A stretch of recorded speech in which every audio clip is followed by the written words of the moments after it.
لیکن کله چې رومیانو په دې باندې حمله وکړله، په دې وخت کې حضرت صہیب رضی الله عنه د دې په قید کې رالی. رومیانو له خپل ځانه سره حضرت صہیب رضی الله عنه روم ته راوستی. په دې وخت کې د عمر ډیر کم و، ډیر کشر و، لیکن په روم کې حضرت صہیب رضی الله عنه ځوان سو. ډیر وخت په روم کې تیر کو، ځکه د ده له نامه سره رومي لیکل کیږي، صہیب رومي رضی الله عنه. حضرت صہیب رضی الله عنه چې کله په روم کې ځوان سو، په دې وخت کې د بني کلیب د قبیلې یو کس راځي، هغه له رومیانو څخه واخیستی. یو غلام دی، لیکن پلار د کسرا یو حاکم تیر سوی دی. دغه د بني کلب د قبیلې یو کس چې کله دی واخیستی، له دې وروسته یې له روم څخه و مکې مکرمې ته راوستی. په مکه مکرمه کې د حضرت صہیب رضی الله عنه پر اتک باندې عبدالله ابن جدعان په نامه باندې یو کس دی، هغه له بني کلیب له قبیلې څخه حضرت صہیب رضی الله عنه واخیستی. عبدالله بن جدعان دغه دریم کس دی چې حضرت صہیب رضی الله عنه اخلي. د بني کلیب له قبیلې څخه چې کله عبدالله بن جدعان واخیستی، په دې وخت کې یې آزاد کړو. په دې وخت کې د محمد رسول الله صلی الله علیه وسلم د اسلام دعوت ښکاره شروع شو.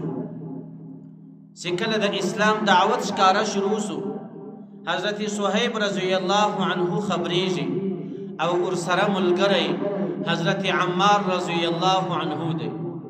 دی دواړه و دار ارقم ته رالو. دار ارقم خو د ارقم کور دی.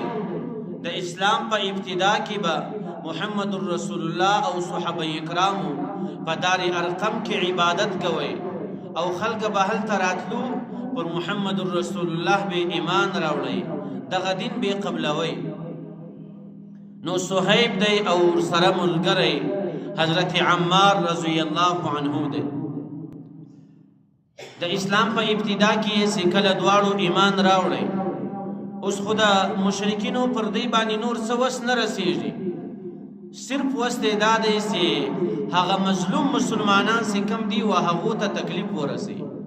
د حضرت عمار واقعه په تېره جمعه کې موږ ذکر کړله چې هغو ته دوی څومره تکلیفونه ورسولي وو، د ده پلار ته یې څومره تکلیف ورسولی وو، د ده مور ته یې څومره تکلیف ورسولی وو، حتی د ده مور ابو جهل په شهادت باندې رسولی ول. نو حضرت صہیب رضی الله عنه چې کله ایمان راوړی، تر ایمان راوړلو وروسته چې کله د هجرت خبره راله، حضرت صہیب اراده وکړه چې له مکې څخه مدینې منورې ته هجرت وکړي. اسلام خو یې راوړی دی، د اسلام دپاره خو یې قربانۍ ورکړې دي، داسې قربانۍ یې ورکړې دي چې وخت دی خپله واقعه ذکر کوي چې زه مشرکینو ونیولم، پر یو تود انګار باندې یې پر چپه طرف باندې پرېایستلم، او په دا مشرکینو کې یو کس رالی زما پر سینه باندې یې پښه کښېښوله چې دا سینه دی ونه ښورېږي. په دې وخت کې دی خپله ملا و دا صحابه کرامو ته ورښکاره کوي، د ده پر ملا باندې هغه داغونه تر اوسه پورې ول. نو حضرت صہیب رضی الله عنه چې کله اراده د هجرت وکړله، په مکه مکرمه کې زندگی ګرانه سوله و مسلمانانو ته تکلیف زیات رسیدی. نو د مکې قریش خبر سو چې صہیب روان دی له مکې څخه مدینې ته ځي. د ده مخه یې ونیوله. صہیب ته وایي چې ای صہیبه، خپل مال او جایداد به ټول دلته پرېږدې، بیا به مدینې منورې ته ځې. که چیرې در خپل مال تېرېږي بیا درته اجازه ده، لیکن مال و مدینې ته نسې در سره وړلی. حضرت صہیب کومه فیصله کوي؟ حضرت صہیب دا نه وایي چې ما ته خپله دنیا محبوبه ده، ما ته خپل جایداد محبوب دی. حضرت صہیب وایي تر خپل مال و جایداد تیر یم، لیکن له تاسو سره ژوند نه تیروم، زه خپله هجرت کوم. حضرت صہیب د مدینه و طرف ته روان سو. هغه خپل مال او جایداد په زندگی کې سیدت څه سرمایه ګټلې ده، هغه سرمایه ټوله د دین په خاطر باندې پرېښوله. چې کله دی دا سرمایه پرېږدي او د محمد رسول الله و طرف ته روان سو، د محمد رسول الله چې کله په مدینه کې پر ده باندې نظر ولګېده، محمد رسول الله څه فرمایي؟ ربح البيع. په بل روایت کې راځي چې ربح الصهیب، صهیب ګټه وکړله. صهیب په دې سودا کې ډېره ګټه وکړه چې تر خپل مال او جایداد تیر سو د دین په خاطر باندې. او الله تعالی دغه آیاتونه را نازل کو. ومن الناس من يشتري نفسه ابتغاء مرضات الله والله رؤوف بالعباد. صهیب چې کله له مکې څخه خپل مال او جایداد پرېږدي د مدینې په طرف باندې روان سو. خالی لاس روان دی، صرف د بدن جامې ورسره دي. الله تعالی دا آیات را نازلوي. ومن الناس من يشتري نفسه ابتغاء مرضات الله والله رؤوف بالعباد. الله تعالی فرمایي چې بعضې داسې کسان سته چې هغه خپل ځانونه خرڅوي، تر خپل مال او جایداد او تر سرمایې تیریږي د چش په خاطر باندې، ابتغاء مرضات الله، چې دوی صرف د الله تعالی رضا حاصله کړي.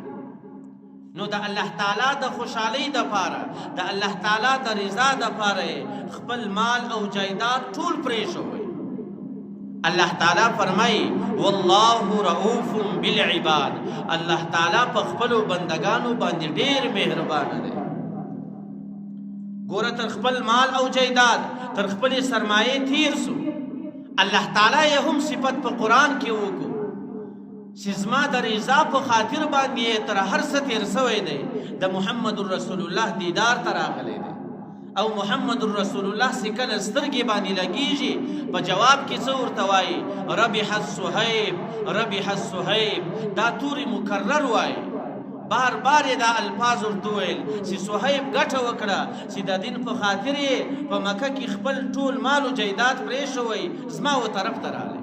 بیا الله تعالی دومره غټ مقام ورکړو د ده او د حضرت عمار او له ده سره د اسلام په ابتدا کې چې کم کسان ملګري دي، هغو چې کم تکلیفونه وړي دي، الله تعالی په قرآن کې نور فضیلت بیانوي.